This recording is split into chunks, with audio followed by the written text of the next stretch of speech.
Dearly beloved, you have come together into the house of the church, so that in the presence of the church's minister and the community, your intention to enter into marriage may be strengthened by the Lord with a sacred seal. Christ abundantly blesses the love that binds you. Through a special sacrament, he enriches and strengthens those whom he has already consecrated by holy baptism. They are to be faithful to each other forever and assume all the responsibilities of married life.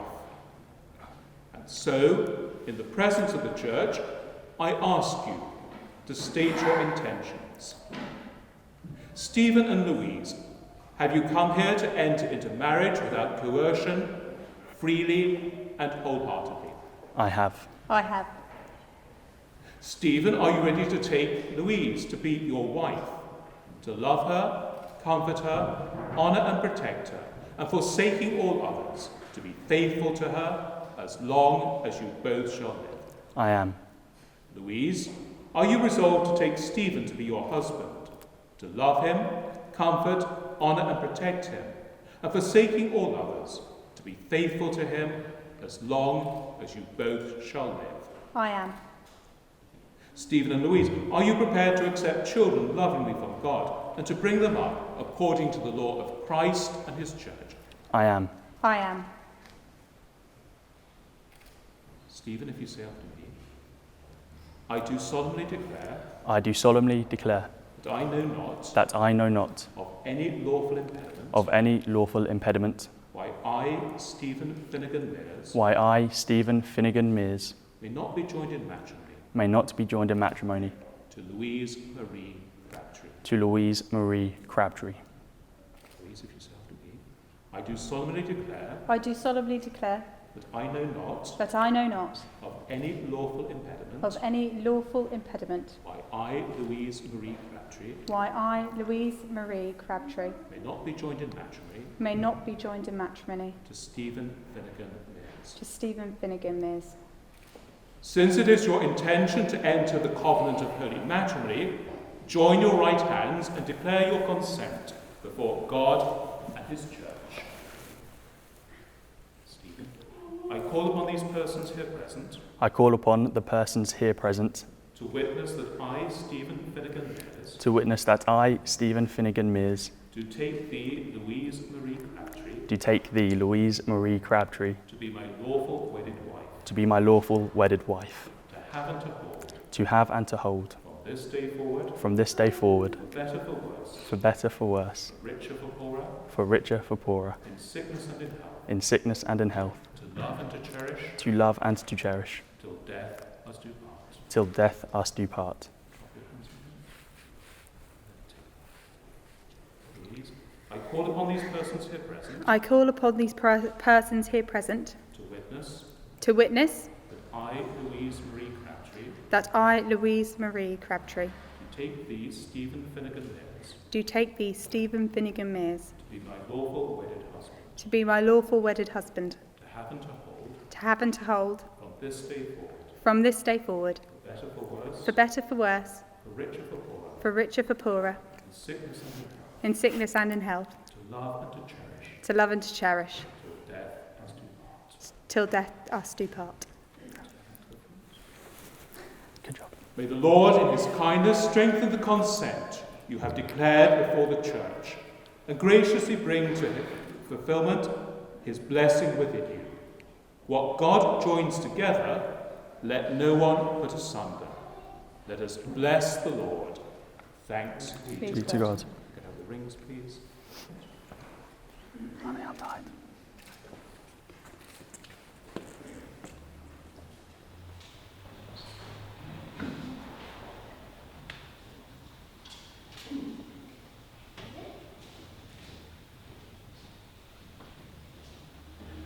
May the Lord bless these rings, which you will give to each other as a sign of love and fidelity.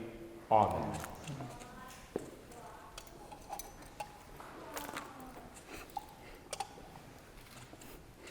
you'd like to take Louise's ring.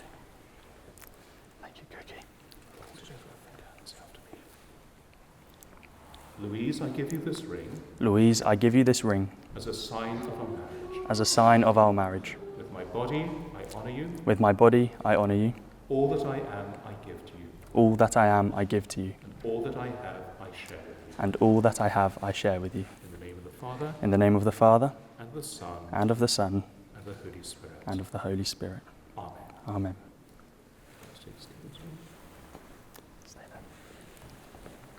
Stephen, Stephen, I give you this ring I give you this ring as a sign of our marriage. as a sign of our marriage. With my body, I honour you. With my body, I honour you.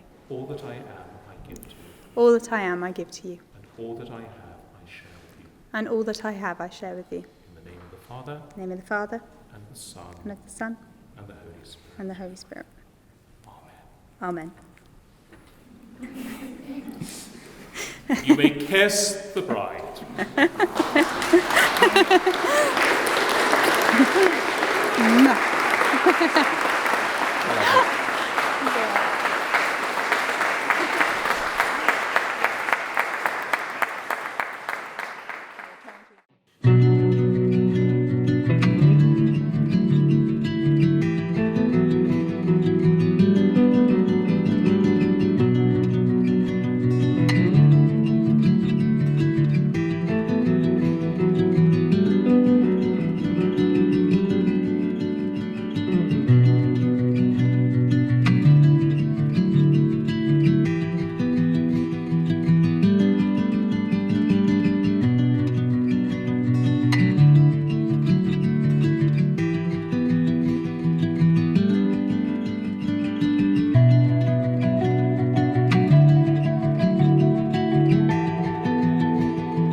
I'd like to, if I may, take you all back to the year 2013.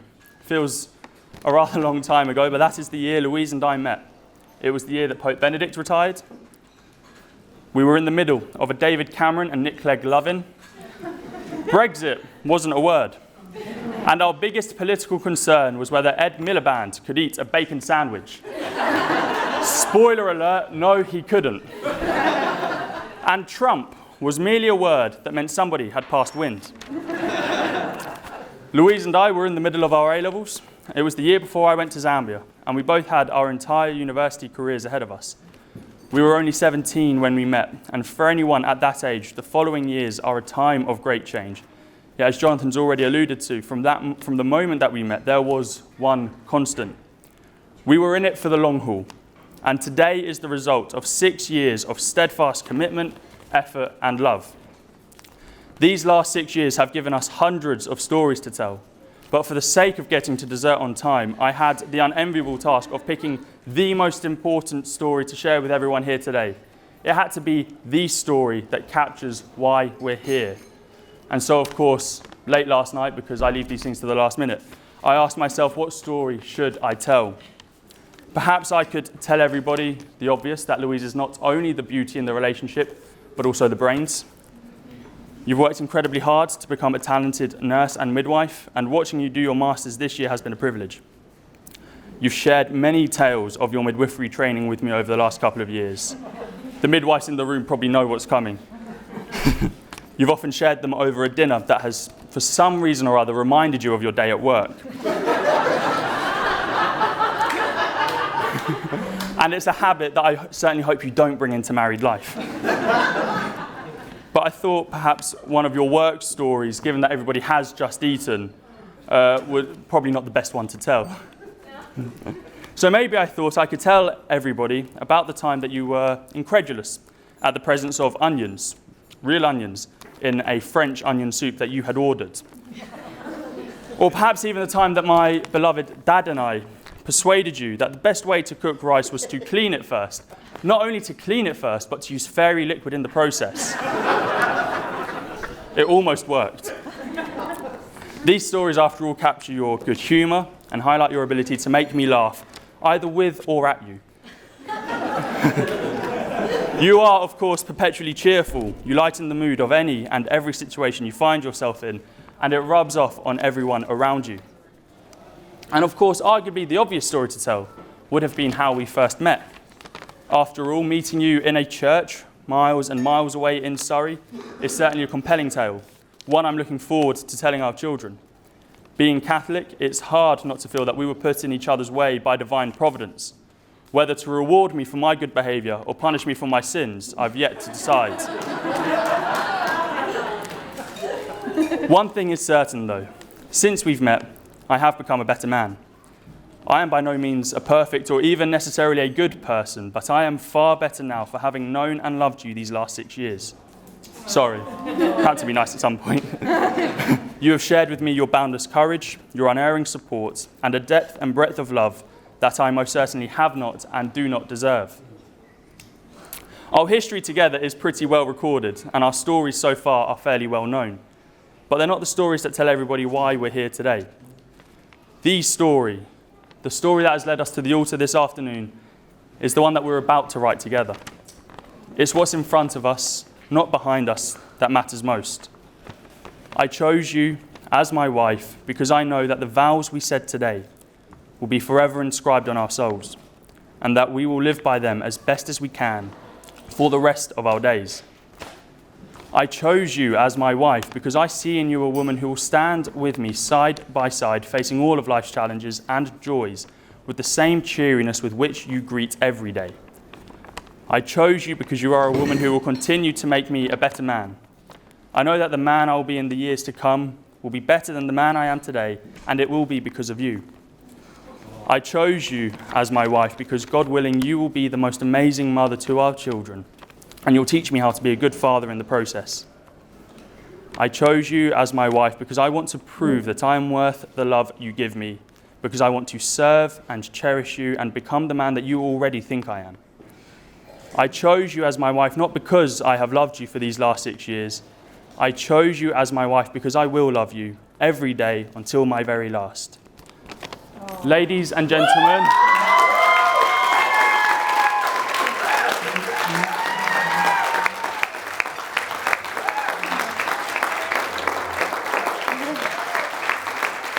ladies and gentlemen, friends and family, please do me the honour of toasting my beautiful bride to Louise.